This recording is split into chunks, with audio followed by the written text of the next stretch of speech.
Hello, everybody. My name is Trump Littell, and I'm currently a junior attending Park Ridge High School in Park Ridge, New Jersey. I'm from 4-H Bergen County Teen Council and Adventure Club. I've been in 4-H for 3 years now, almost 4 years. Some of my hobbies include photography, hanging out with friends, and watching movies. Some of my past presentations include how to make an iMovie, best cars to buy in 2024, and all about photography. But today, I will be talking to you all about the Grand Canyon. Without further ado, let's look at the table of contents. So I'm not going to go into everything specifically, but as you could see, here are some things today I will talk about, like location, species interaction, and species removal. So first, taking a look at the maps here, as we could see, if you take a look to the left-hand side map, you could see a small, tiny red circle. This is in correspondence to where we currently are, and then as you could see, the plane with the black line is traveling all the way to Arizona. If we look on the right side, we could see specifically where the Grand Canyon is in Arizona. As you can see, Arizona is a vast state with many different regions, and the Grand Canyon makes up a good chunk of it.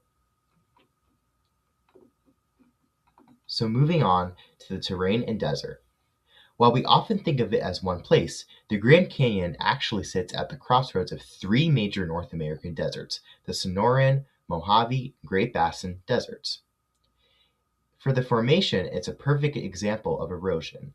It wasn't just a sudden event. The Colorado River has been patiently slicing through the earth for around 5 to 6 million years now. There's a huge contrast for the north versus the south. If you visit both rims, it's like being in two different worlds. Because the north rim is 1,000 feet higher, it actually gets more snow and has thick forests, whereas the south rim stays much more desert-like during the year. For the side canyons, the topography is actually lopsided. The north rim has these long winding side canyons that slowly drain to the river, while the south rim is much more abrupt and steep.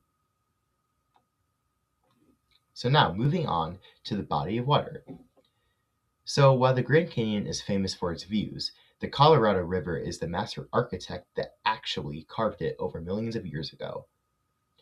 There are other nearby water sources like the Little Colorado River, but the Colorado River is a primary engine of the entire canyon system. It's an incredible journey. The river travels about 2,700 miles in total. It starts way high up in the snowy Rocky Mountains of Colorado and flows all the way south until it reaches the Gulf of California, which is located in Mexico. This isn't just a river, it's actually a vital lifeline for the American West. It actually runs through and provides water to 7 different states, including Arizona, California, and Utah. For the human impact, it's also where you'll find the Hoover Dam, which was built all the way back in the late 1900s by President Hoover.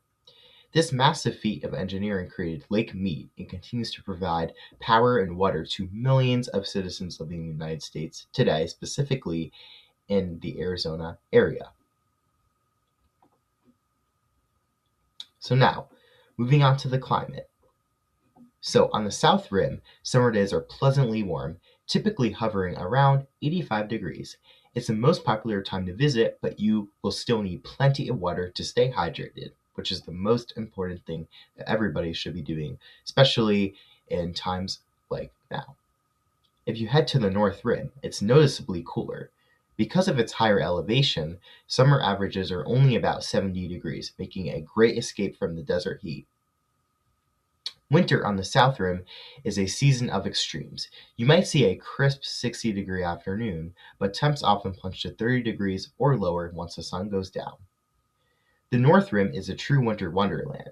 It stays much colder, between 17 and 30 degrees, and it actually receives significantly more snow than the south rim, which often leads to seasonal road closures. That is why Americans have a hard time traveling in this area.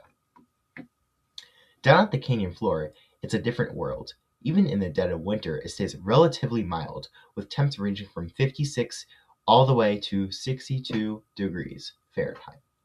The no snow phenomenon is actually a really cool fact that the canyon floor rarely sees snow.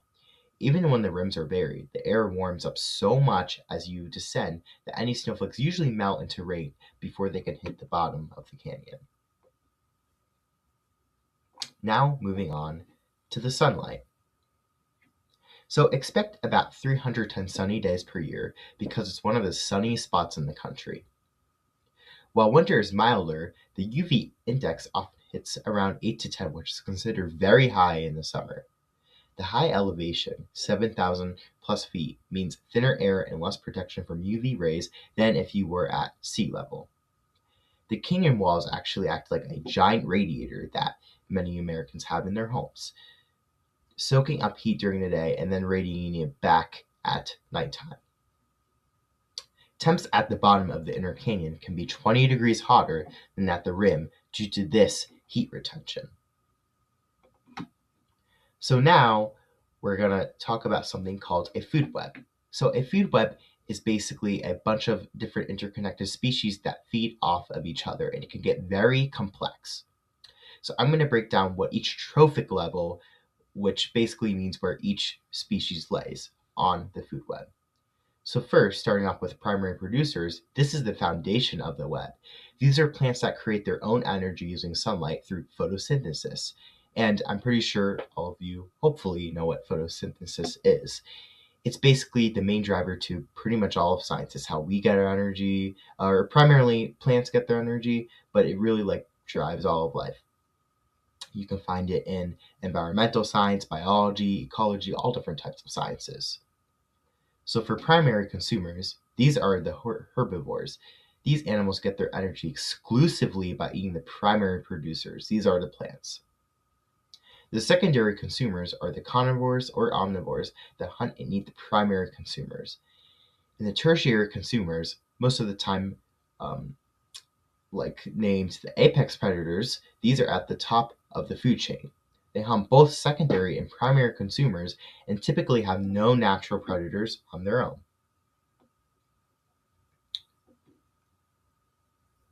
So now, this is the food web. I'm actually going to break down the rest of the food web.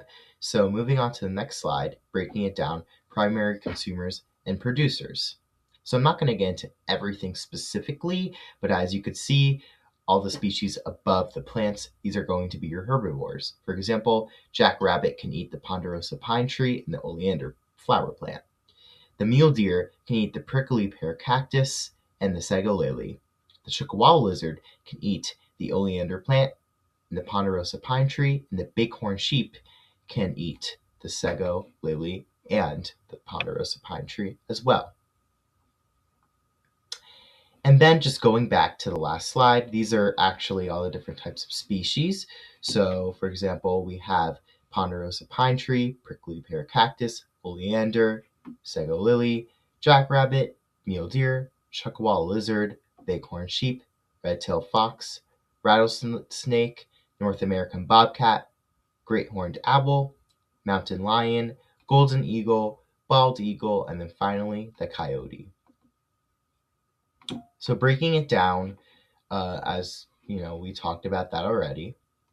Now breaking it down even more, we have the primary, secondary, and tertiary consumers. So again, I'm not going to get into everything. I already got into the herbivores. Now moving up, these become your carnivores. For example, the red-tailed fox can eat the jackrabbit and the Chuckawalla lizard. The rattlesnake can eat the Chuckawalla lizard.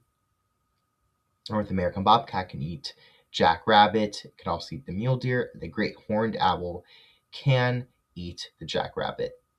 Going up even more, these are your apex predators. As you can see, these apex predators mostly eat everything below it in the food chain because, they're not really picky about what they eat. For example, the mountain lion will eat the North American bobcat. It can also eat the bighorn sheep, which is a herbivore. The golden eagle can eat the rattlesnake. It can also eat the jackrabbit, a mule deer. The bald eagle can eat the jackrabbit. It can also eat the rattlesnake. And as you can see, this is one of the apex predators that doesn't have many food resources that can eat specifically on this food web. The coyote can eat the bighorn sheep, the great horned owl, and the North American bobcat, and many other species on this food web. So now, getting into habitats. So starting off with the ponderosa pine tree, you can find these in majestic evergreens that dominate the high elevation forests of both the south and north rims. The prickly pear cactus is a desert icon found thriving in scrub and pinyon juniper woodland zones. And if you don't really know what these terms mean, these are basically just different names that you can find for the different biomes in the world, like forests, deserts, tropics, all the different types of biomes, which I'm not going to be getting into too much today, but you can always ask me if you have any other questions later on. So, moving on to the oleander flower plant, it's a hardy, versatile shrub that grows across various desert areas in both canyon rims. And finally, the sego lily is a delicate flower found in mid to high elevation meadows and shrublands as well. So, moving on to primary consumer habitats, we have jackrabbits. So jackrabbits like wide open grassy spaces like desert and woodland. Mule deer typically live in forests like ponderosa pines, but they need lower ground when it gets colder in the winter. Choctaw lizards, they usually stick to heat, hanging out in hot rocky desert areas.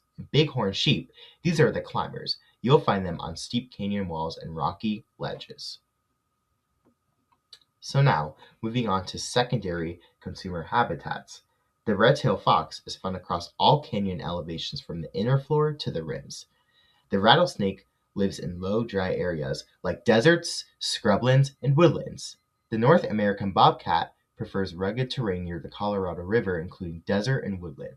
And the great horned owl nests in woodland trees or rock crevices.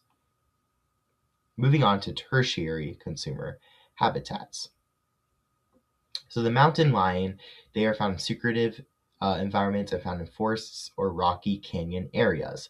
The golden eagle nests on high cliffs and hunts across all different types of elevations. The bald eagle often is seen near the Colorado River in winter hunting for fish. The coyote is very common and found across every single type of habitat. So now, species removal. So as you can tell, removing a species from a food web will cause a great change, both positively and negatively, although today I'm mostly going to be talking about how these species will positively affect the ecosystem, and some negative, but like I said, mostly positive. So as you can see, there's many different species that I removed, and this actually makes it a lot easier to see. So how would the removal of the bald eagle and coyote affect the ecosystem? So for the coyote, it's a top-down control. Since coyotes are keystone predators, they keep smaller mammal populations like jackrabbits in check. If they were gone, prey species wouldn't just grow, they would likely overpopulate, leading to food shortages for everybody.